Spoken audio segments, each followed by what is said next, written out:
Alright.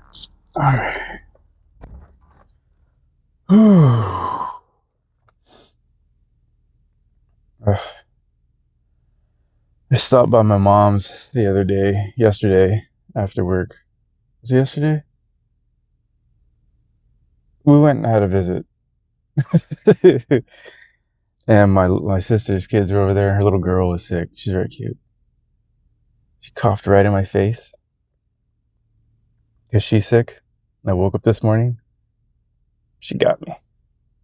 I don't know if I'll make it a full day. And if I don't feel any better, I might just call out tomorrow. I don't call out from work very often. I have maxed out on all my hours. Everybody at work trips out on me. You have everything? Yeah. All right, today's page, the grandiose leader. The trick grandiose leaders play is to place the emphasis on their cultural tastes, not on their actual class they come from. They may fly first class and wear a most expensive suit, but they can't counteract this by seeming to have the same cultural culinary tastes as the public, enjoy the same movies as others, and avoid at all costs the whiff of cultural elitism. In fact, they will go out of their way to ridicule the elites, even though they probably depend on such experts to guide them. They're simply just like the common folk out there, but with a lot more money and power. The public can now identify with them. The public can now identify them despite the obvious contradictions. But the grandiosity of this goes beyond merely gaining more attention. These leaders become vastly enlarged by this identification with the masses. They're not merely one man or woman, but embody an entire nation or interest group. To follow them is to be loyal to the group itself. That sounds familiar. To criticize them is to want to crucify the leader and betray the cause. Even to the prosaic corporate world of business, we find such religious style identification. If you notice such paradoxes and primitive forms of popular association, stand back and analyze the reality of what is going on.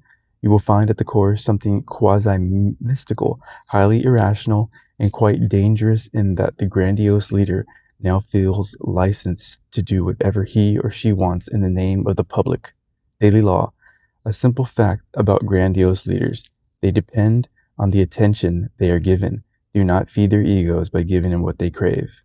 That's from the Law of Human Nature, number 11, Know Your Limits. The Law of Grandiosity. Yup, that sounds like Trump and MAGA 100%. That dude ticks every box. It's hilarious. He can't help it.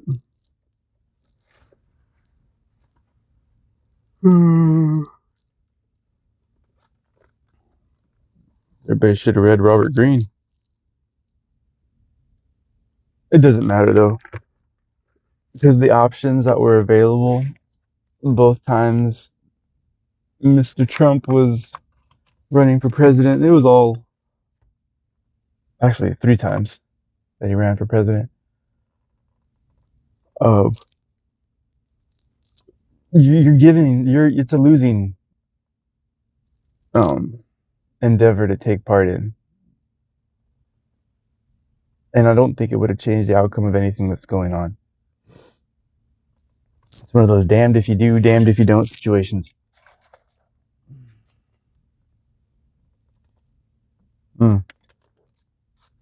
Coffee. That's what I need today. Lots of caffeine, lots of vitamin C. Let's see how it goes. All right, let's have a safe journey. In Jesus' name I pray. Amen.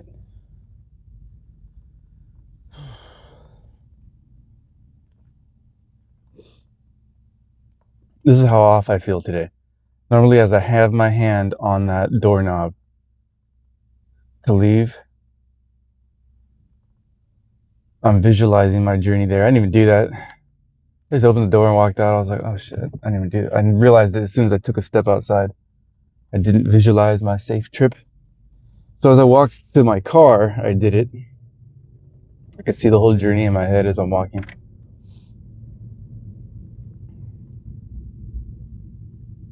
Oh, this feels terrible in my throat. I feel like that weird little sore throat feeling. I knew it. As soon as she coughed, I didn't even have time to dodge. It came out of nowhere.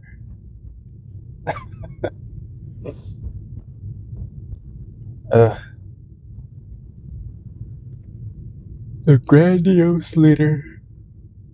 That's why humility is the way to go.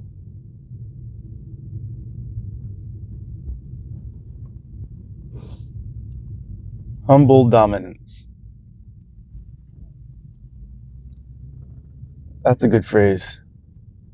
Because both words counterbalance each other.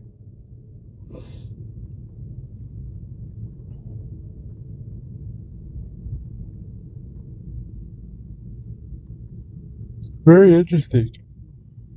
I probably already told this story. Because I was given that word in I don't even remember what grade that was in school. I want to guess 3rd grade. And we were all given words.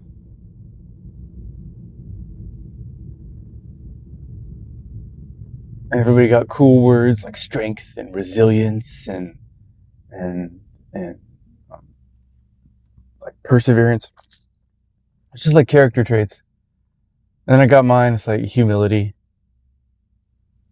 I was like, what? This isn't cool.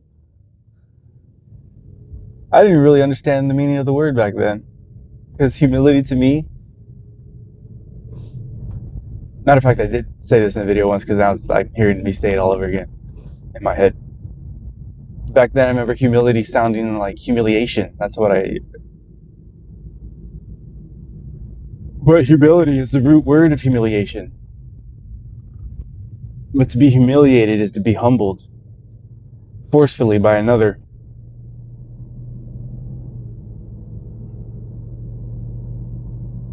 Maybe when you step out of line, somebody puts you back in place, you got humiliated. You were humbled.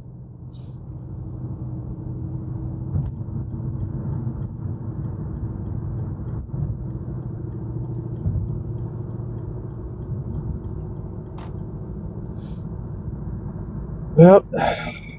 So that's why it's best course of action is to stay humble.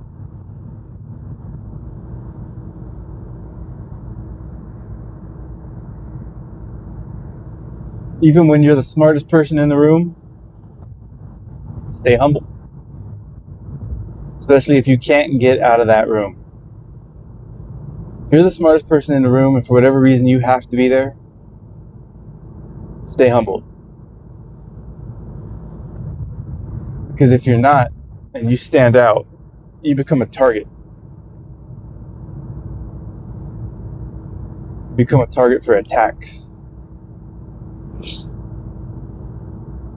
People start working behind your back against your better interests.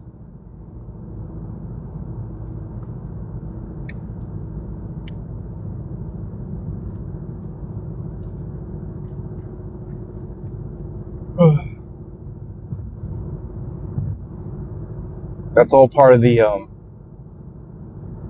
dynamic of the Queen's court. If you read The Art of Seduction, I'm telling you, Robert Greene has a lot to teach people.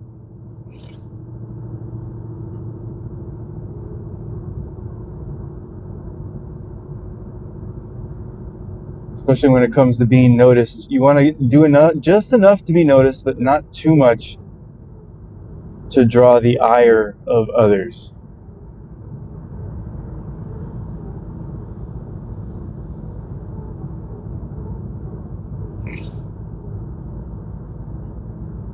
It's the dynamic of the teacher's pet, favorite student. Everybody knows, everybody can tell, and then that person tends to not be liked. And most of the time, they don't even know it. People are talking about them behind their back, and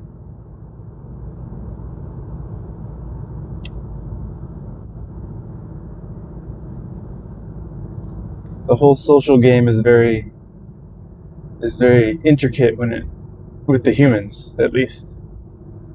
Animals, easy.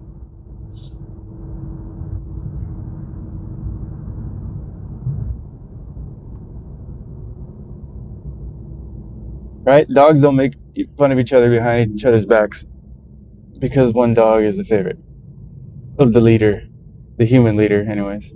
Like when I go to work, I have my favorites in the pack. The dogs don't realize that. Well, especially because I give everybody equal amounts of attention. Dogs can get jealous. I've seen it happen.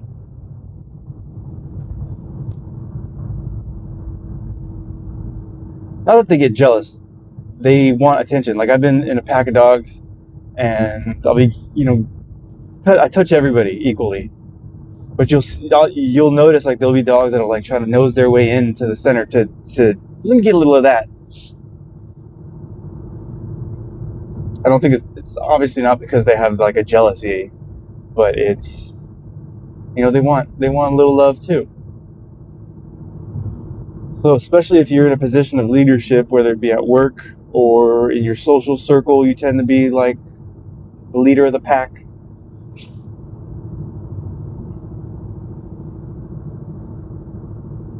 Try not to have that teacher's pet sidekick. Especially if you're the one that everyone's drawn to.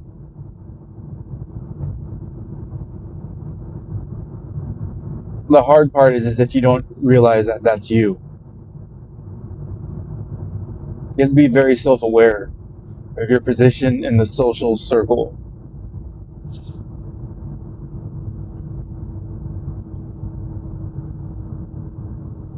Come on. Lots of road work. Every lane's closed but this one and the carpool lane. And there's cops about. So I'm definitely not jumping to that. Because I am alone.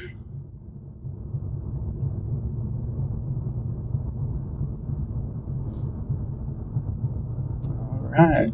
Lanes are opening up. Getting over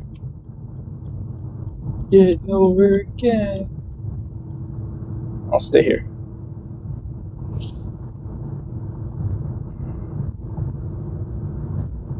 I'll stay here and go slow.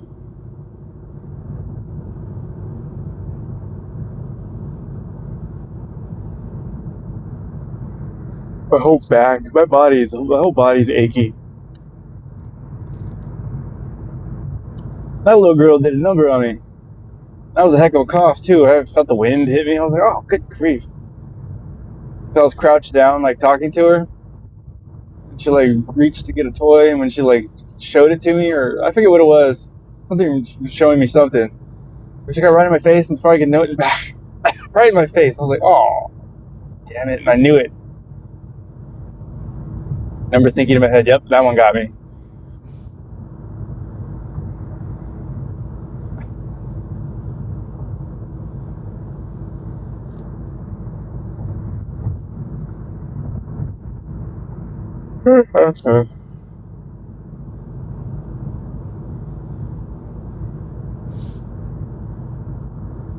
See what else is going on. Oh, I got audited yesterday at work.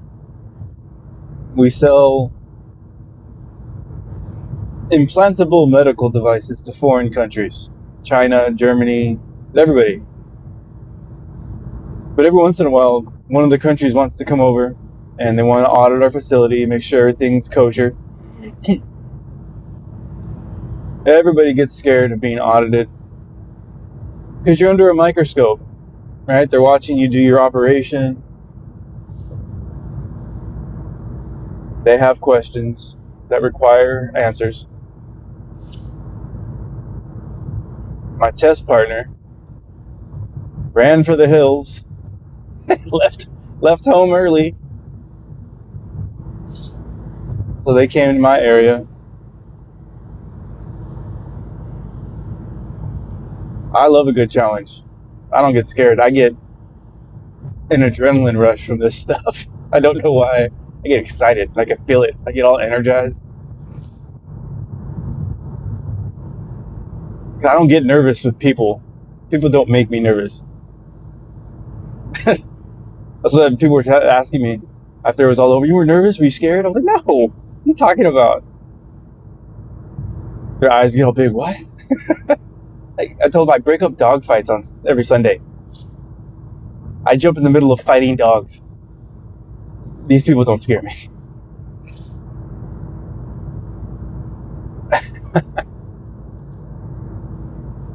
They're looking at me like, what? That's crazy. Hey, man, I'm prepared.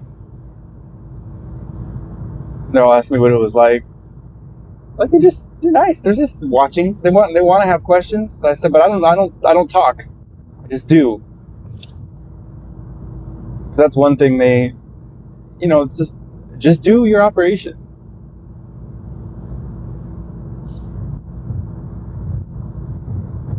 The less words, the better. They ask a question, answer it, and that's it. Mostly because, if you happen to say something that's inaccurate, they'll catch it and they'll start prodding and poking. And you don't want to be the reason why they shut down the line because you failed an audit.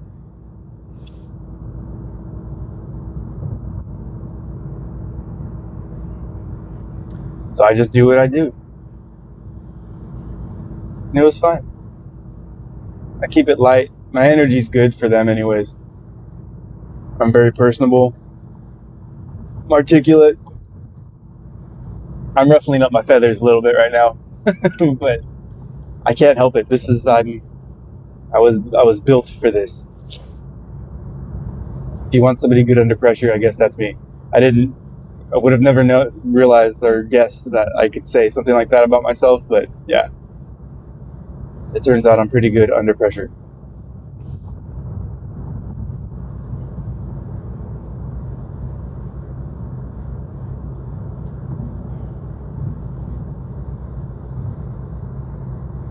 I'm very thankful for being that person.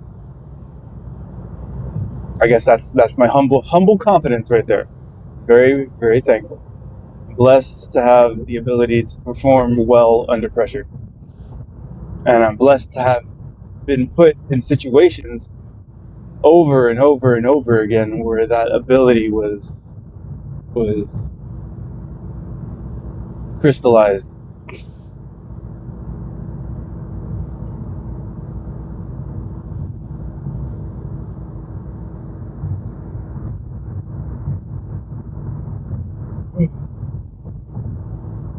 You know actually where it started too? Not only did the dogs help, but when I was part of the first animal rescue I was with, you have to talk to a lot of donors. And my boss, instilled in my mind, like, you don't know who these people are. They're gonna look like everyday people, like someone that just walked in off the street, but that person could be looking to drop thousands, if not tens of thousands of dollars in donation money into that rescue. So you're representing the foundation. So do it well. I was like, okay, I could do that. Plus, it was dogs. The topic was dogs, and I could talk about dogs. And I could represent what I do very well. So that just carried over into this job.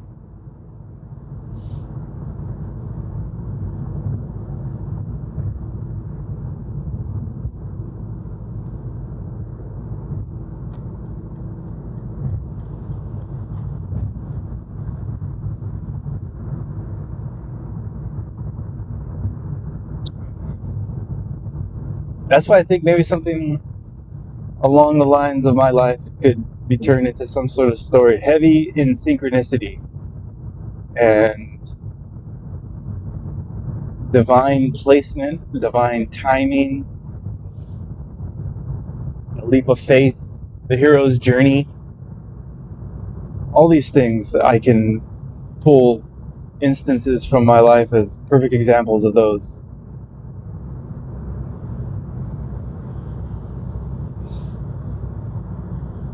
You know, that little whisper in the ear?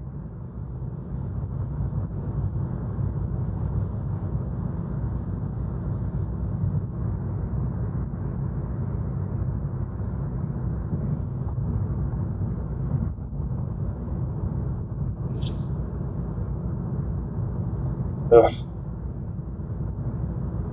Took 3, well, I have them with me. I didn't take them yet. I have a multivitamin and then 3 vitamins, big old vitamin C pills to take. I actually should have do that now. Now that I'm saying it, I should do it with my coffee. Let me see, all 4? Fuck it. Do it.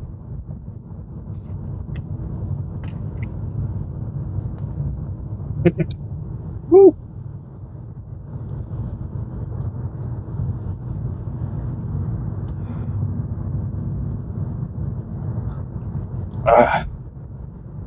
In my head, as I'm swallowing, I'm like, watch me choke right in the middle of this video. 4 big pills right same time. You know what? Screw it. And I'm finishing my coffee. I need all this caffeine right now. I really want to try and make it through the day. I don't want to have to call out or leave early. I don't like doing stuff like that.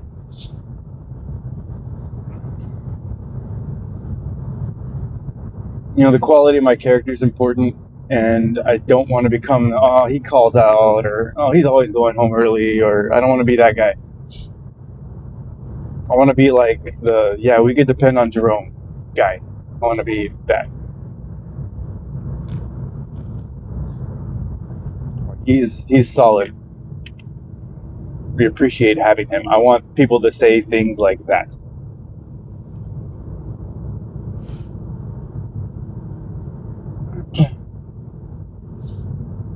Only because if not, I want to hear the opposite so I can adjust course. You know, I like I'm big on self-improvement. And if I can, I want to know how to improve myself. So feedback's super important. So I'm always asking questions and making people clarify things so I can understand and know more and just level up.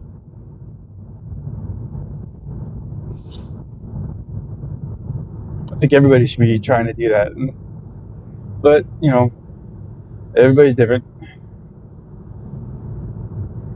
The people are perfectly happy with where they're at. That's cool. That's good. That's fine. Those people need to be out in the world too. I'm not judging them. But that's definitely not for me.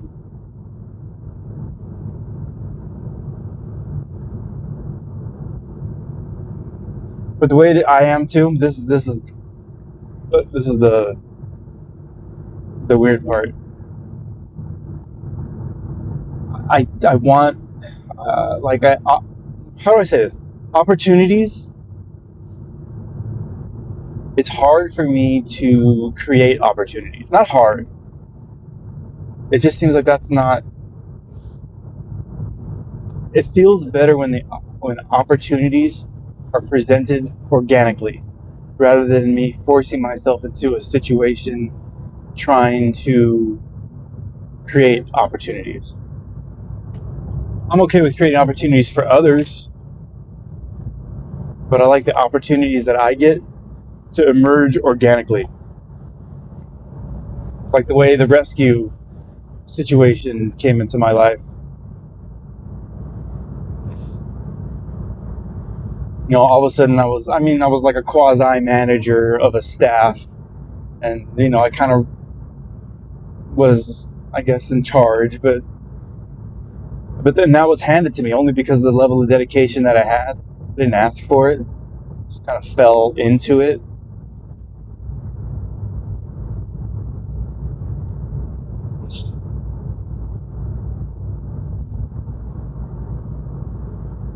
But I like when things just kind of unfold organically like that.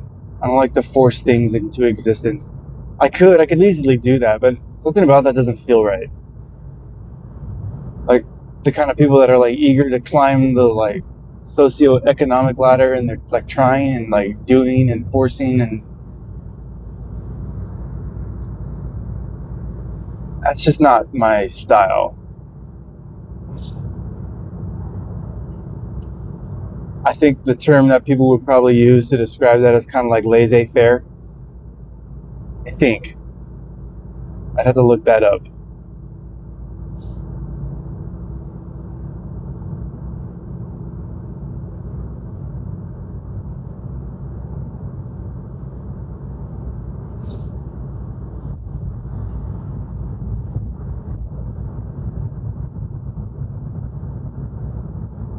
Like the way I'm using AI right now. I know something's gonna come from it, but it was like that little whisper in the ear from my woman that sent me down that road. Really had no interest in it. I was curious about it, but I had taken no action to download any of these apps. But as soon as she said it, boom, did it. That's all I need is like that little catalyst.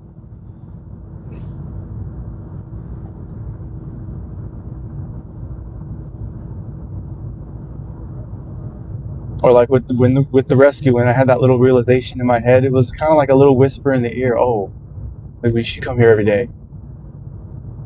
Like it seemed like it was my idea, but it really wasn't. It was kind of like a realization that came to me.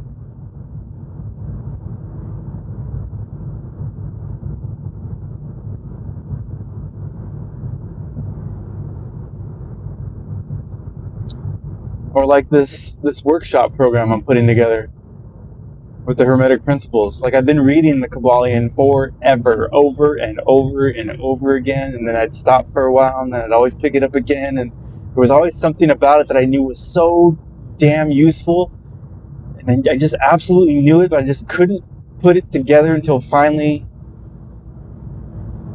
all these little pieces and AI and, because my woman, it all came together, and that explosion of creativity, like, wow, this is absolutely perfect. These 7 little principles that I knew were so powerful, because it's like the smallest little book too if you read it, but the way it's written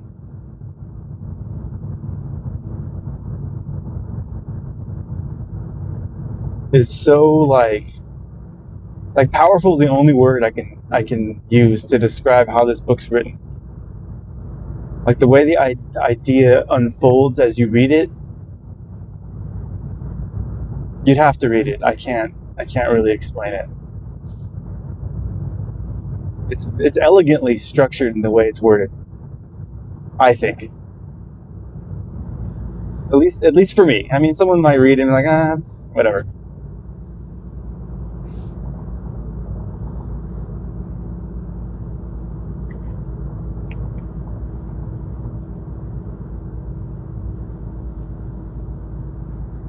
But something's going to come from that.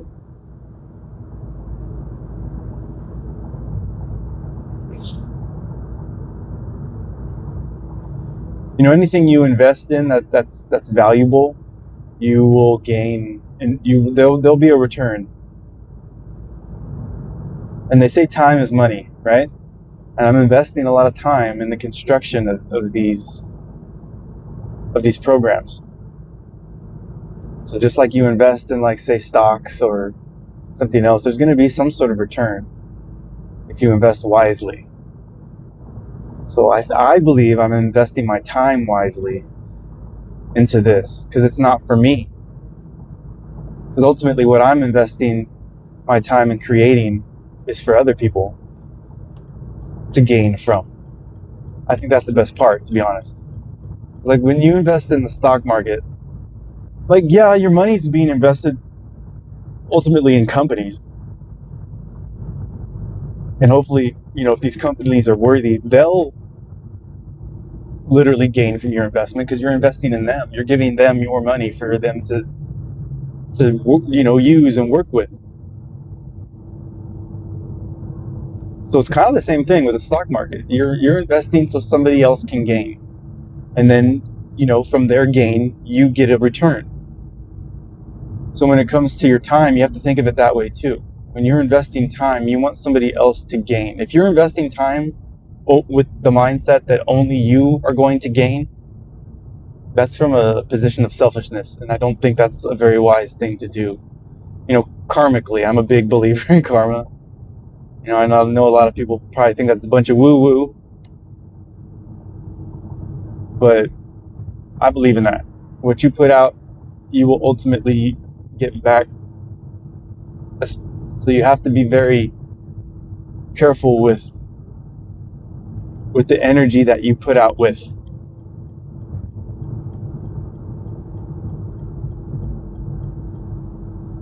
So if you put out with the energy of giving, if you put out with the intent of others benefiting, I think that's a healthy thing to do for everybody involved. So that's what I'm trying to do. Plus, I love dogs. And I love talking to people about dogs. And I probably owe my life to a dog. Rest in peace, Miss Annabelle.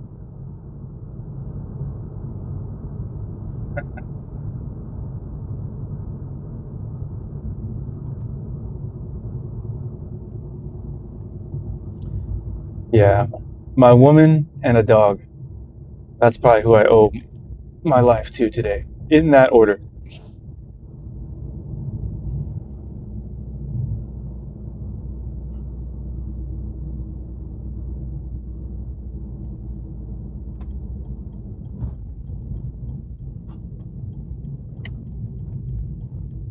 That's kind of funny too that I just said that, because the dog's name is Annabelle, and those initials are AB. And I'm going to work right now at Advanced Bionics, and right on the building, their logo is a gigantic AB. That's funny.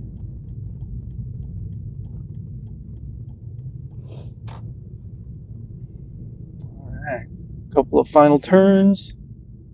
I've arrived safely.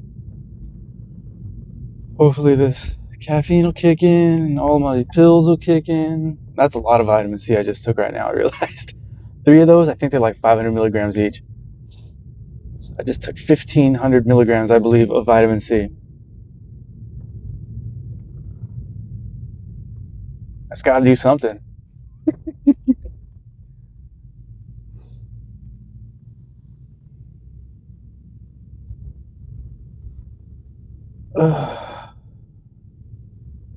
I'm so out of it. I'm like, what did I even talk about on the way here? Talked about a bunch of stuff. What was the page art? I don't even remember. My mind's just half here. All right, see how all this goes.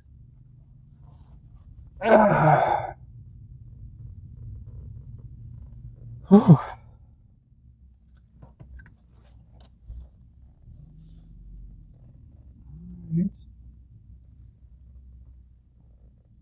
And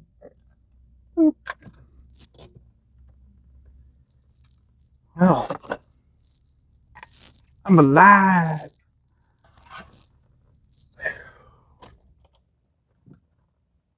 Let's go to work.